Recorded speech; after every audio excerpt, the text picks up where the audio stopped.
তো এবার একটু বলি, শুধু আমার টেনশন নয়, সারা ওয়ার্ল্ডের যত মানুষ রয়েছে সবার জীবনে টেনশন কিছু না কিছু মুহূর্তে হলেও আছে, আছে কি না দাদা?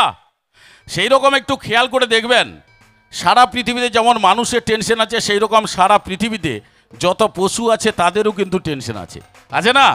তো সারা পৃথিবীতে যত পশু আছে সব থেকে বেশি টেনশন কোন পশুর? এ কুকুরের। হ্যাঁ, এবার লক্ষ্য করে দেব, তাহলে বলবেন যে সমুদা কুকুরের টেনশন কেন? পৃথিবীতে এত পশু আছে, কুকুরের টেনশন কেন? দাদা একটু খেয়াল করে দেখবেন, একটা কুকুর সকাল থেকে সন্ধে পর্যন্ত কত জনের কাছে মার খাচ্ছে, কত রকমের সব স্টাইলের মার। এখন তো 2025 দাদা, মার পাল্টিছে।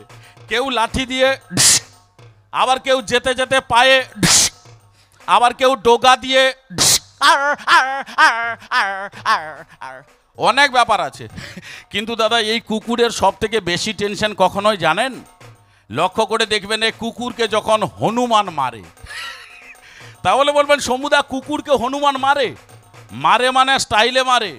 তাহলে বলবেন সমুদা হনুমানের আবার স্টাইল কি? দাদা লক্ষ্য করে দেখবেন, হনুমান ছোট গাছে বসে লেজটাকে নাড়বে আর একবার ডাক দেবে, move move move, move move. এই শুনেই দাদা কুকুর চলে এলো। কেন রে, তুই তো দূরে ছিলিস? এ দাদা মার খাবার জন্য আসছে। এবার লক্ষ্য করে দেখবেন, হনুমানকে দেখে গ্রামের কুকুরের পরিবেশটা কিভাবে হয়।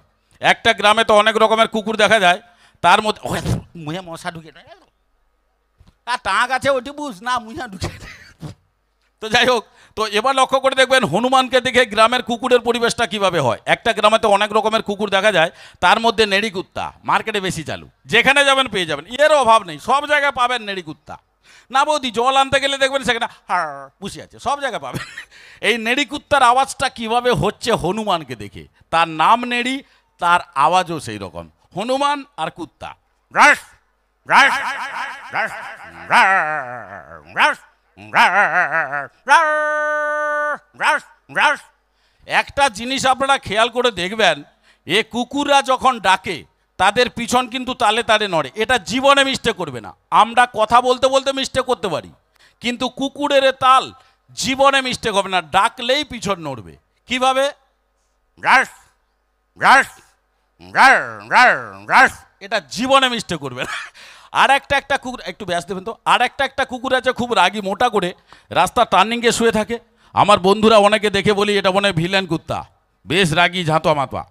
তো সেই রাগী কুকুরের আওয়াজটা কিভাবে হচ্ছে হনুমানকে দেখে। রাগী কুত্তা, তার স্টাইল আলাদা, হনুমান আর কুত্তা।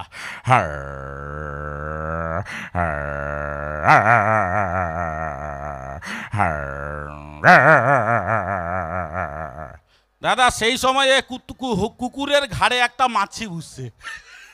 এবার একদিকে মাছি আর একদিকে হনুমান।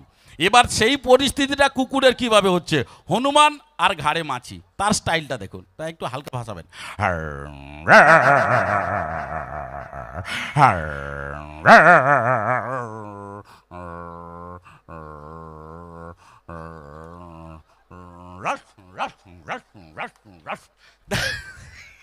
ইয়ে দাদা এই পরিস্থিতি থেকে হনুমান ভাবছে কুকুর যদি এরকম কেরিকাচারি করে তাহলে তো আমার অবস্থা খুব খারাপ। এই বলে দাদা হনুমান গাছ থেকে লাফ দিয়ে ছুট, আর হনুমান ছুটা মানে তার পিছনে কুত্তা ছুটবেই, কেউ গতিরোধ করতে পারবেন না। তার পূর্বপুরুষের একটা প্রথা আছে, হনুমান ছুটলেই পিছনে কুত্তা ছুটবে। এবার লক্ষ্য করে দেখবেন, হনুমান যখন ছুটে 120 কিলোমিটার গতিবেগ, কিন্তু দাদা হনুমানের ডিস্ক ব্রেক আছে। হ্যাঁ, হনুমান ছুটতে ছুটতে যে কোনো সময় বসে পড়বে, কিন্তু দাদা এ কুত্তার কোনো ব্রেক নাই, এর পা স্লিপ করবে রানিং অবস্থা, দেখবেন এক জায়গায় জীবনে দাঁড়াতে পারবে না। আর মোরাম রাস্তা হলে তো কোনো ব্যাপারই নয়, একবারে পুরো। এবার হনুমান ছুটছে পিছনে কুত্তা, হনুমান ছুটছে পিছনে কুত্তা, হনুমান ছুটছে পিছনে কুত্তা, হনুমান বসে পড়ছে, কুত্তার পা স্লিপ। এবার কুত্তা ঘুরছে, হনুমান কান পাটায় ঠায়।